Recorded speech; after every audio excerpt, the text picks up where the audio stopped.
આજે લગભગ વર્ષના પ્રથમ દિવસે ચોથી વાર માનનીય મુખ્યમંત્રી શ્રી વિરમગામ વિધાનસભામાં આવ્યા અને પ્રથમવાર કોઈ મુખ્યમંત્રી માંડલ પંચાયતમાં આવ્યા હોય અથવા માંડલ તાલુકામાં આવ્યો, પ્રથમવાર આ બનાવ છે. અને આજે લગભગ 500 કરોડના વિકાસ કામોના ભૂમિપૂજન માનનીય મુખ્યમંત્રી શ્રી ભૂપેન્દ્રભાઈ પટેલ સાહેબના હાથે થયા છે. બહુ જ મહત્વના વિકાસ કામોનું આજે ભૂમિપૂજન અને શુભારંભ થયો છે. પુખ્તા ફાટક ઉપર લગભગ 100 કરોડના ખર્ચે ઓવરબ્રિજ બનવાનો છે. વિરમગામ નગરપાલિકાથી લઈને માંડલથી દસાડા સુધીનો 4 લેન રસ્તો 285 કરોડ રૂપિયાના ખર્ચે બનવાનો છે. એનું પણ ભૂમિપૂજન આજે માનનીય સીએમ સાહેબે કર્યું છે.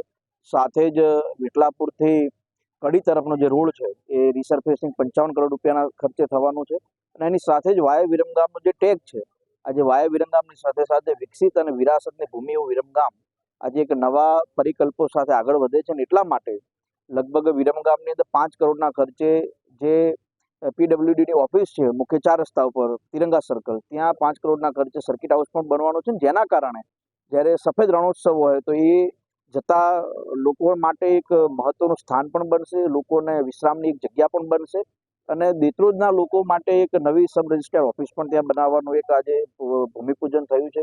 એવી રીતે અનેક વિકાસના કામો માન્ય મુખ્યમંત્રી સાહેબના હાથે આજે ભૂમિપૂજન થયા છે. તો સ્વાભાવિક છે કે દેશના પ્રધાનમંત્રી માન્ય નરેન્દ્રભાઈ મોદી સાહેબનો એવો અભિગમ છે કે કોઈ પણ ભોગે સ્વચ્છતા ઉપર ધ્યાન આપવામાં આવે.